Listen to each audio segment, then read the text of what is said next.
গাছ প্রকৃতির অন্যতম উপাদান। গাছকে ঘিরে প্রকৃতি হয়ে ওঠে সবুজের অপরূপ সৌন্দর্যে ঘেরা লীলাভূমি। করিব বৃক্ষরোপণ, গরিব ধরিত্রী সবুজায়ন, এই স্লোগানে শুরু হয়েছে সপ্তাহব্যাপী বৃক্ষমেলা। রাজধানীর ঢাকা মাওয়া সড়কের জুরাইন এলাকার ফ্লাইওভারের নিচে সপ্তাহব্যাপী এই বৃক্ষমেলায় নেমেছে বৃক্ষপ্রেমী ক্রেতাদের ঢল। গত ১৯ জুন শুরু হওয়া এই মেলা চলবে ২৫ জুন পর্যন্ত। প্রতিদিন সকাল ১০টা থেকে রাত ৮টা পর্যন্ত চলে এই মেলা। শিক্ষার্থীদের উদ্যোগে জুরাইন সবুজ যোদ্ধা ব্যানারে ও বাংলাদেশ ন্যাশনাল নার্সারির সহযোগিতায় চলছে এই বৃক্ষমেলা। সরেজমিনে গিয়ে দেখা যায় জুরাইন ফ্লাইওভারের নিচের ছোট জায়গায় সাজানো হয়েছে কয়েক হাজার দেশি বিদেশি গাছের চারা। এসব চারা কিনতে ভিড় করছেন বিভিন্ন বয়সী শত শত নারী ও পুরুষ ক্রেতারা। এক একজন বৃক্ষপ্রেমী ক্রেতারা উৎসাহ উদ্দীপনা নিয়ে অসংখ্য চারা ক্রয় করছেন। এর মধ্যে ফুল গাছের চারাই বেশি।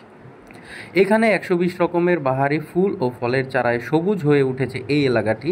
এর মধ্যে রয়েছে লাল আমলকি, কৃষ্ণচূড়া, রাধাচূড়া, মালবেরি, থাই কদবেল, অর্জুন, কাঠবাদাম, নিম গোলাপ, বেলি ও হাসনা হেনা সহ অসংখ্য প্রকারের চারা।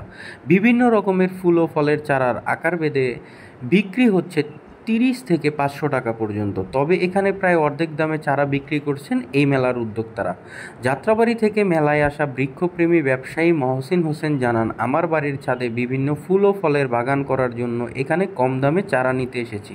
প্রায় ৪০টি চারা নিলাম। তিনি আরও বলেন, এখানে দেশি বিদেশি বিভিন্ন ফুল ও ফলের চারা পাওয়া যাচ্ছে, যা সব জায়গায় পাওয়া যায় না। এরকম বৃক্ষমেলা প্রায়ই করা উচিত। আরেক ক্রেতা স্থানীয় বাসিন্দা রত্না আক্তার বলেন, আমাদের বাড়ির সামনের খালি জায়গায় এসব চারা রোপণের জন্য নিতে এসেছি। শুনেছি এখানে বাহারি রকমের ফুল ও ফল গাছের চারা কম দামে বিক্রি হচ্ছে, তাই নিতে এসেছি। তিনি আরও জানান, গাছ যেমন পরিবেশকে সবুজায়ন করে, তেমনি অক্সিজেনেরও যোগান দেয়। তাই আমাদের সকলের উচিত যে যেখানে পারেন বৃক্ষরোপণ করেন। এ ব্যাপারে মেলার উদ্যোক্তা জুরাইন সবুজ যোদ্ধার আহ্বায়ক আল মাহাদি বাংলা নিউজ টুডেকে বলেন, জুরাইন একটি অবহেলিত এলাকা, তাই এই এলাকাকে সবুজায়ন করার লক্ষ্যে আমাদের এই উদ্যোগ। আমাদের শিক্ষার্থীরা মিলে এই মেলায় প্রায় অর্ধেক দামে চারা বিক্রি করেছি। সপ্তাহব্যাপী মেলার শুরু থেকেই প্রতিদিন শত শত গাছপ্রেমী ক্রেতাদের উৎসাহ ও উদ্দীপনায় সরগরম হয়ে উঠেছে এই মেলা। প্রতিদিন সহস্রাধিক চারা বিক্রি হচ্ছে। আমাদের মূল লক্ষ্য ব্যবসা নয়।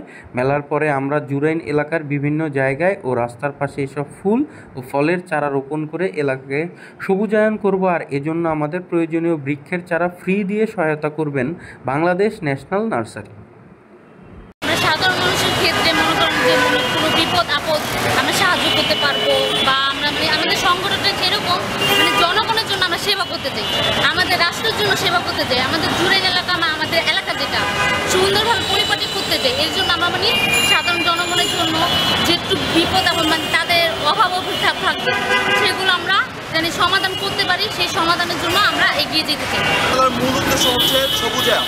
আমাদের একটা নর্মাল থিম আছে, আমাদের একটা মোটো আছে যে করিব বৃক্ষরোপণ, গরিব ধরিত্রী সবুজায়ন। তো আমাদের এই মোটোর মধ্যে বলা আছে যে আমরা ধরিত্রী সবুজায়নের জন্য বৃক্ষমেলার আয়োজন করছি। আমাদের জুরাইনের মধ্যে বৃক্ষমেলার আয়োজন হচ্ছে। আমাদের জুরাইনে এইটাই বৃক্ষমেলা বা যে কোনো মেলায় এরকম খুব কম হয়। আবার এটা হচ্ছে আমাদের ৩০ টাকার গাছে দিবেন, সর্বনিম্ন ৩০ টাকা এখান থেকে মানুষ গাছ নিতে পারবে। তো জুরাইনের মানুষ আমরা জানি যে অল্প নিম্নবিত্ত আয়ের মানুষ, তো অল্প টাকায় যদি তারা তাদের বাড়িঘর সবুজ করতে পারে, সেক্ষেত্রে তাদের এখানে আর প্রাধান্য বেশি হয়। সেই জন্য আমরা জুরাইনে আর কি এরকম একটা মেলার আয়োজন করছি। কোন ধরনের গাছ আপনার পছন্দ বেশি? গোলাপ গাছ। কিনেছেন নাকি দু একটা? কি কি?